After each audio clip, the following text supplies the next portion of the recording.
Hoje, quinta-feira, nós vamos dar continuidade à nossa matéria de História. Hoje nós vamos trabalhar com as páginas 256 a 261. Hoje nós vamos falar de um assunto muito importante: trabalho e trabalhadores nos dias de hoje. Então, o que nós vamos fazer? Antes de começar o capítulo, eu quero que vocês observem bem essa cena que está no começo do capítulo e pensem aí, o que vocês estão vendo? Nós temos algumas placas, faixas, pessoas aglomeradas. Pelo que será que eles estão lutando? Atualmente, os trabalhadores têm direitos garantidos por lei. Esses direitos foram conquistados por meio da luta de muitas pessoas ao longo da história. Assim, é muito importante que os trabalhadores se mantenham unidos para defender esses direitos e fazer que eles sejam respeitados.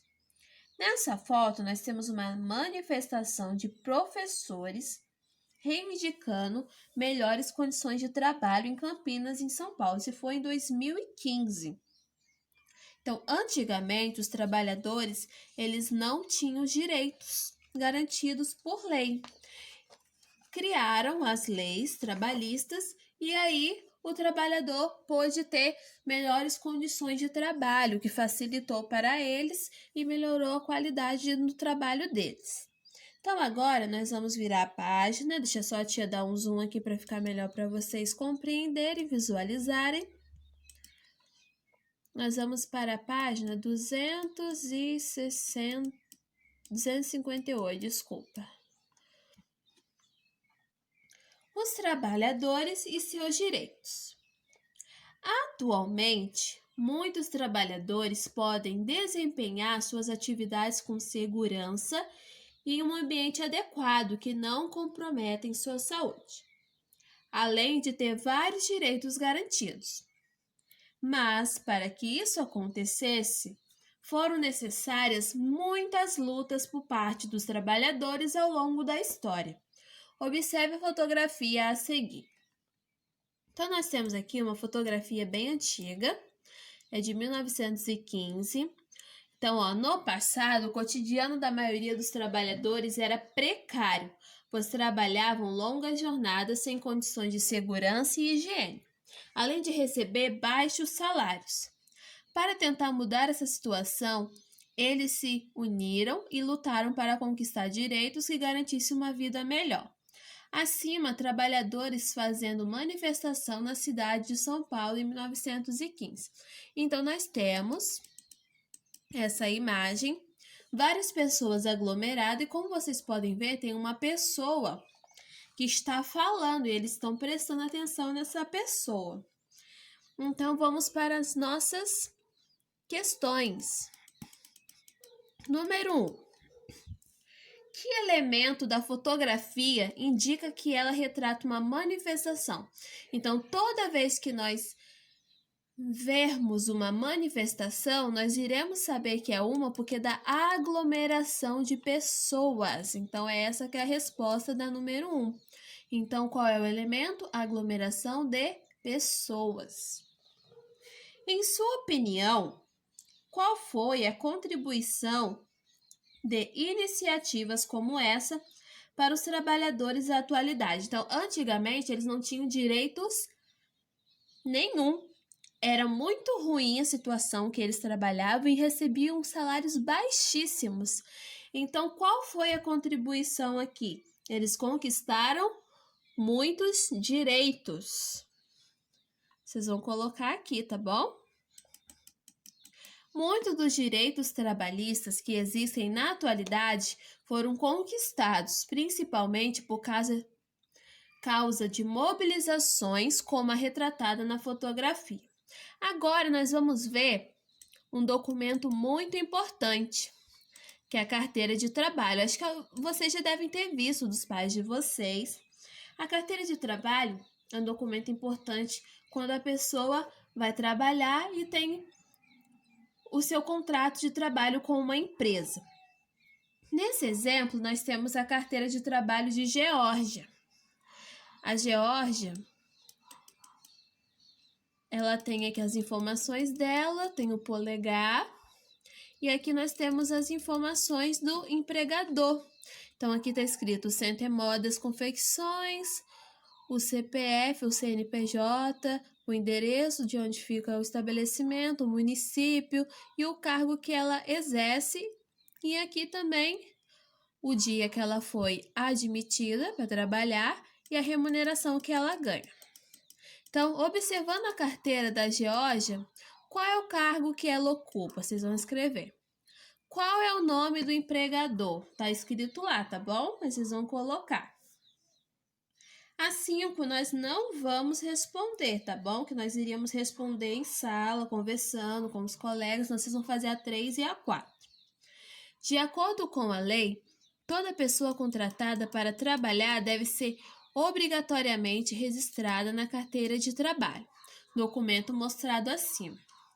Esse documento foi criado no ano de 1943 por Getúlio Vargas, que era presidente do Brasil na época, e garantiu diversos direitos aos trabalhadores. Agora, nós vamos falar sobre a CLT. O que é a CLT? Então, vamos aprender agora. A carteira de trabalho foi instituída por meio de um conjunto de leis trabalhistas chamado Consolidação das Leis do Trabalho. Então, CLT significa Consolidação das Leis do Trabalho. Além da criação desse documento, a CLT garantiu outros direitos importantes para os trabalhadores. Veja a seguir alguns desses direitos. Então, nós vamos ver aqui alguns direitos que todos os trabalhadores têm que ter quando eles são registrados na carteira de trabalho. Então, o trabalhador ele tem que ter uma jornada de trabalho de pelo menos 8 horas diárias, tem que ter as férias anuais remuneradas, ele tira as férias, mas ele tem que ser pago por isso. Ele tem o direito a receber pelo menos um salário mínimo, tem que ter o pagamento de horas extras, horas além do seu expediente, tem que ter o descanso semanal e a licença maternidade no caso das mulheres quando ficam grávidas. Então, esses foram alguns direitos que os trabalhadores conseguiram, porque antigamente não tinha nada disso. Imagina, você trabalhar mais de 8 horas por dia, não receber um salário decente, não ter férias e a pessoa que fica grávida não conseguir ter a licença maternidade para cuidar do seu bebê. Então, isso foi tudo conquistado através das manifestações de antigamente pelos direitos trabalhistas. Justiça social. A justiça social pode ser conquistada por meio da mobilização de trabalhadores em defesa dos seus direitos. É importante também que os governantes tomem iniciativa para melhorar a vida das pessoas menos favorecidas, promovendo maior igualdade de oportunidades. Agora, nós vamos para as nossas atividades. Leia o texto a seguir e depois responda as questões. Artigo 13. A carteira de trabalho é obrigatória para o exercício de qualquer emprego. Artigo 16. Salário mínimo é pago diretamente pelo empregador a todo trabalhador, inclusive o trabalhador rural, sem distinção de sexo, por dia normal de serviço e capaz de satisfazer suas necessidades normais de alimentação, habitação, vestuário, higiene e transporte. Então, aqui nós temos 2 artigos que foi tirado da Consolidação das Leis do Trabalho. E agora vocês vão responder as perguntas. Então, qual é o assunto que foi tratado nesse textinho aí? Do que nós falamos? Nós falamos sobre as leis trabalhistas, né? Que é o assunto que nós estamos trabalhando hoje. Como que nós conseguimos identificar? As leis trabalhistas, o formato do texto, eles são divididos em artigos. Então, como vocês podem ver aqui, tem o artigo 13, aqui o 16. Eles tiraram esses 2 para apresentar, para a gente fazer a interpretação da atividade. Então, aqui vocês vão colocar que o assunto é sobre as leis trabalhistas e como que nós percebemos, como que nós chegamos a essa conclusão, foi observando o formato do texto, que foi dividido em artigos. Então, de acordo com o texto, a quem deve ser pago o salário mínimo? Que é a questão da letra B. Então, aqui no texto está falando, né? Que o salário mínimo é pago diretamente pelo empregador a todo trabalhador. Então, quem tiver oportunidade, pede a mãe ou pai para dar uma olhadinha na carteira de trabalho. Na carteira de trabalho, nós temos as leis trabalhistas, tá bom? Só para vocês conhecerem mesmo o documento, quando vocês estiverem maiores, que vocês vão ter um emprego, vocês vão ter a carteira de trabalho de vocês, tá bom, turma? Então, ó, grande beijo. Qualquer dúvida, mandem mensagem para a tia, tá bom? Até amanhã.